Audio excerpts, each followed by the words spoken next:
আল্লাহ পাক রব্বুল আলামিন বলতেছেন, ও আমার ঈমানদার ব্যক্তিরা, তোমাদের উপরে জিহাদ গুলো ফরজ করা হয়েছে, তোমাদের উপরে সংগ্রাম ফরজ করা হয়েছে।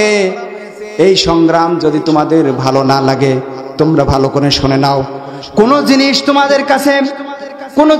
তোমাদের কাছে ভালো লাগলো, অথচ আমার কাছে সেইটা পছন্দ না, কথা কার? আরো জোরে বলেন, কথা কার?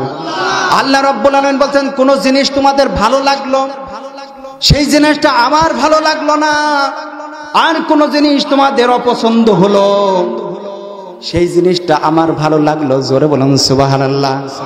এই জন্য ভাইরা আমার, আল্লাহ রাব্বুল আলামিন বলছেন, কুতিবা আলাইকুমুল কিতাল, তোমাদের জন্য যুদ্ধ ফরজ করা হয়েছে, তোমাদের জন্য সংগ্রাম ফরজ করা হয়েছে, তোমাদের জন্য জিহাদ ফরজ করা হয়েছে। এই জিহাদটা যদি তোমরা না চালাও, জীবনে কোশ্চিন কালো কোরআনুল কারিমের রাজ কায়েম হবে না। নামাজ পড়বেন কোনো সমস্যা নাই, যাকাত দিবেন কোনো সমস্যা নাই, কেউ কোনো কটু কথা বলবে না।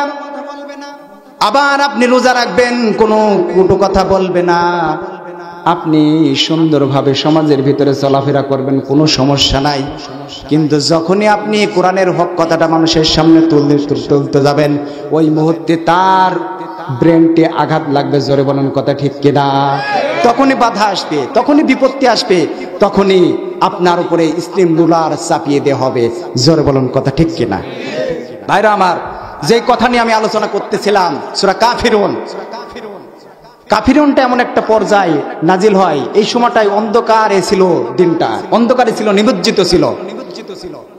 কন্যা সন্তানকে জীবিত দাফন দিত। কেমন ছিল একটা স্মৃতিপট, আমরা একটু কথা বলতে চাই। কথাটা হলো, কন্যা সন্তানকে দাফন দিল বিশ্বনবী মুহাম্মদুর রাসূলুল্লাহ সাল্লাল্লাহু আলাইহি ওয়াসাল্লামের জালিলুল কদর সাহাবী হযরতে দাহিয়াতুল কালবি রাদিয়াল্লাহু তাআলা আনহু বিশ্বনবী মুহাম্মদুর রাসূলুল্লাহ সাল্লাল্লাহু আলাইহি সাল্লামের কাছে আসলেন। আসার পরে তিনি ইসলাম কবুল করলেন। এইভাবে চলতে থাকে, কয়েক মাস চলতে থাকে। বিশ্বনবী সাল্লাল্লাহু আলাইহি সাল্লাম লক্ষ্য করলেন যে দাহিয়াতুল কালবির মন ভার, দুঃখ ভরা, ভরাক্রান্ত মন নিয়ে চলাফেরা করে। মাজলিসে আসে, কুরআনুল মাহফিলের আসে, রাসূল সাল্লাল্লাহু আলাইহি সাল্লাম নসিহত করে, ওই মুহূর্তে মাজলিসের ভিতরে বসে যায়।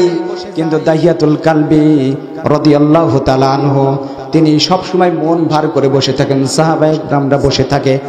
সাহাবায়ে কেরামরা লক্ষ্য করলেন, হযরত ওমর রাদিয়াল্লাহু তাআলা লক্ষ্য করলেন, হযরত বিশ্বনবী মুহাম্মদুর রাসূলুল্লাহ সাল্লাল্লাহু আলাইহি সাল্লাম লক্ষ্য করলেন যে দাহিয়াতুল কালবি মন ভার করে বসে আছে।